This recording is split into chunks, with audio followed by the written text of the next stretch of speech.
Good evening. Welcome to South Asia Newsline. I'm Lipakshi Kurana. Here are the top stories we're tracking for you on Monday, the 21st of November. Suicide attack inside Shia Muslim mosque in Kabul kills 27.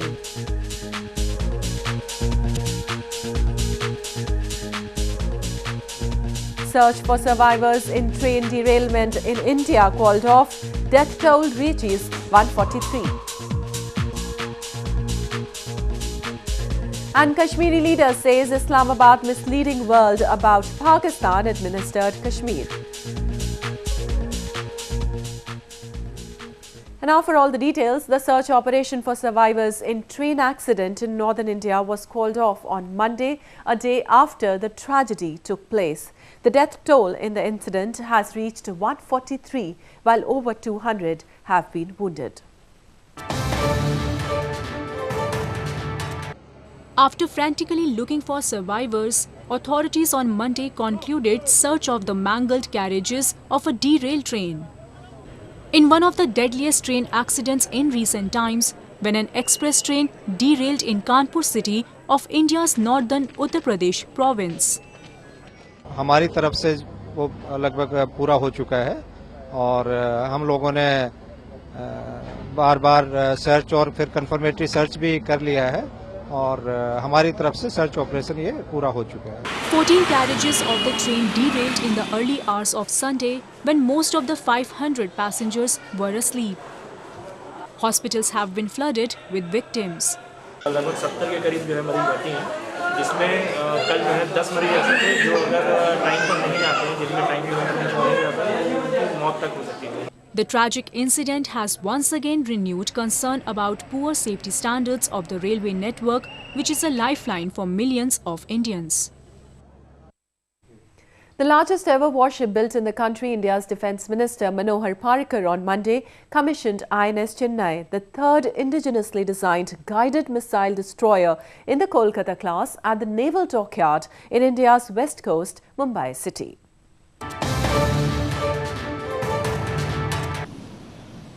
INS Chennai has been built at the Mazgaon Dock Shipbuilders Limited in Mumbai. With an overall length of 164 meters and displacement of over 7,500 tons, INS Chennai is one of the largest destroyers in the Indian Navy's fleet. The ship's construction also marks the end of the Project 15A to build Kolkata-class guided missile destroyers. It is armed with supersonic surface-to-surface BrahMos missiles and Barak 8 long-range surface-to-air missiles. The induction of INS Chennai today is an important milestone in our relentless journey towards achieving self-reliance in battle readiness. It also sets a new benchmark for our warship design and construction with the sophistication of systems and equipment. INS Chennai is to be assigned to the Western Fleet after completion of some additional trials of systems deployed on it. It will be placed under the operational and administrative control of the Flag Officer Commanding-in-Chief, Western Naval Command.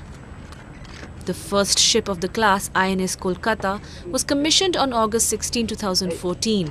And INS Kochi was commissioned on September 30, 2015. Moving on to news from Afghanistan, at least 27 people were killed and dozens wounded in a blast at a Shia mosque in Afghanistan's capital city of Kabul on Monday. This is the latest in the series of targeted attacks on Shia minority in the country.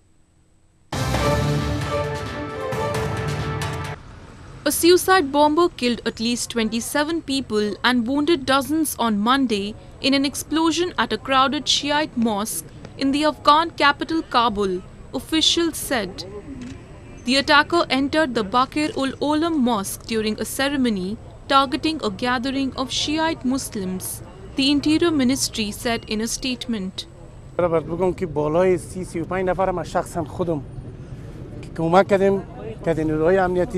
سر تسکیرات آمبولانس بار کردیم بالای 100 نفر زخمی هست. تقریبا 38 مریض در شفاخانه استقلال انتقال داده شده که با بهترین وجه تداوی انجام شده و مریضا یک تعدادش که 8 نفرش در یک حالت نامناسب قرار داره، یعنی کریتیکال است، یک کمی وضعیتشان وخیم است، دیگه زخمی ها حالتش خوب است.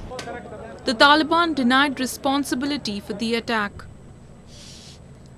The attack underlines the deadly new dimension that growing ethnic tension could bring to its decades-long conflict in the Sunni Muslim majority country. In July, more than 80 people were killed in an attack on a demonstration by the mainly Shiite Hazara minority that was claimed by Islamic State militants. Meanwhile, Afghan government is set to launch a winter operation targeting Taliban militants in eastern Nangarhar province, officials of the Defence Ministry have said. The operation, under the name of Second Shafaq, has been designed in order to cut off the insurgents' supply routes and eliminate their recruitment places. Winter is considered best season for the security forces to counter insurgents because the militant leaders leave for countries which fund them. Human rights violations in Pakistan-administered Kashmir fail to cease, while negligence by the Pakistani authorities remains rampant, leading to poverty in the region. Power politics remain top priority for the leaders in Islamabad. People of Pakistan-administered Kashmir for decades have lived under extreme poverty, with no attention from the Pakistan government. Human rights violations in the region are among the worst, and extreme poverty has forced the residents to fend for themselves. Exiled Kashmir leaders say that Pakistan has failed to fulfill its obligations to introduce meaningful and representative democratic structures in the region. By calling it a free, it does not amount to, to freedom or the free Kashmir. It is completely, controlled by the Pakistani few bureaucrats, Pakistan Minister for Kashmir Affairs, Pakistan military, intelligence institutions. So the Prime Minister or the President or whatever, facet they have, so-called facet they have created there, is just to mislead the world opinion. He also alleged that all the resources are controlled by a council which is headed by the Prime Minister of Pakistan. The situation of Kashmiris in Pakistan-administered region is so miserable that if they raise their voices against the atrocities meted on them by Pakistani forces, arrangements are made to muzzle them. Even during polls, only those who are favoured by Islamabad are elected in the region. An absence of Kashmiri representation in the Pakistani National Assembly still continues. In first of its kind road launch, 6 fighter jets of the Indian Air Force or IAF landed on India's longest greenfield expressway. Mirage 2000s and Sukhoi's fighter jets of the IAF landed on a 1.2-mile stretch on the Agra-Lucknow expressway. It has been built to facilitate landing and takeoff of fighter jets in warlike situations. The exercise is aimed at testing the quality of the expressway and aiding the Defence Ministry's plan to use highways and expressways as possible landing and takeoff strips.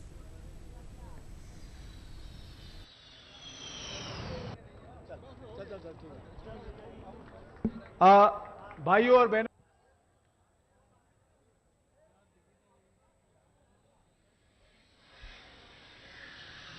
While Indians across the country are reeling under cash crunch, a bank in northern Gaya city has opened an innovative mobile ATM to make cash easily available.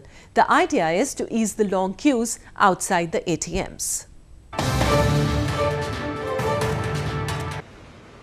A bank in Gaya city of India's eastern Bihar province has come up with a unique idea to ease long queues outside ATM booths.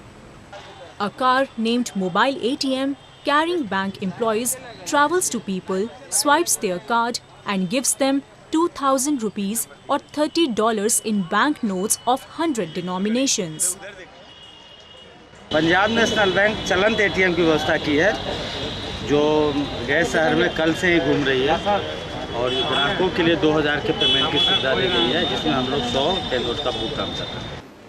If the plan succeeds, the bank may launch mobile ATMs in other cities as well.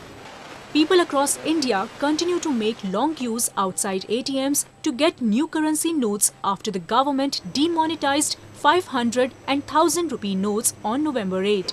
While the government has promised to bring black money into the mainstream economy, residents have been left with a dearth of cash for daily activities.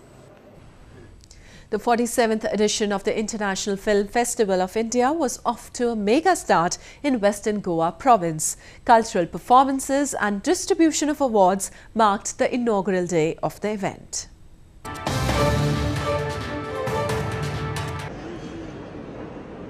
The 47th International Film Festival of India, or IFFI, kicked off in India's Western Beach Resort of Goa on Sunday. Many renowned personalities were present at the inaugural event in the provincial capital Panaji. The focus country of IFFI this year is the Republic of Korea. In 1936, we had to face the light of hardships and troubles, but Korean filmmaker Im Kwon-taek was also honored with the Lifetime Achievement Award at the festival. This festival surely demonstrates the strong film industry and also very colorful culture of India. I'm particularly honored because Korea is invited as the focus country this year. Altogether, 18 Korean films will be shown during the festival.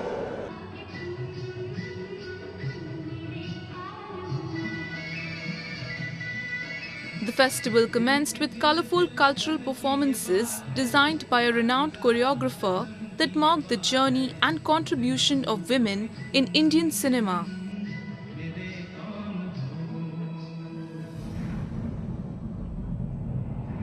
The 9-day Film Festival has been organized by the Directorate of the Film Festival, Ministry of Information and Broadcasting, and the Goa government in collaboration with the Indian film industry.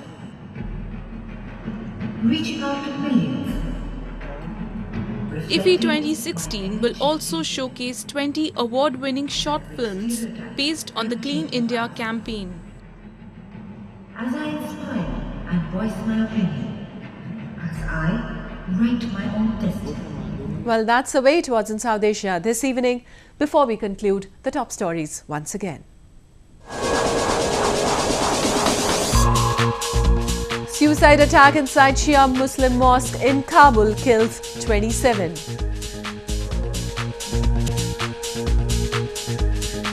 Search for survivors in train derailment in India called off. Death toll reaches 143.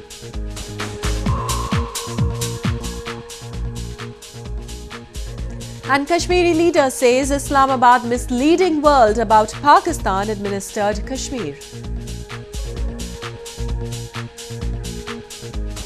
Now, our viewers can watch the show on SouthAsiaNewsline.com. You can also visit us on Facebook.com/SAsiaNewsline and follow us on Twitter @SAsiaNewsline. That's all in tonight's edition. We'll see you same time tomorrow. Good night.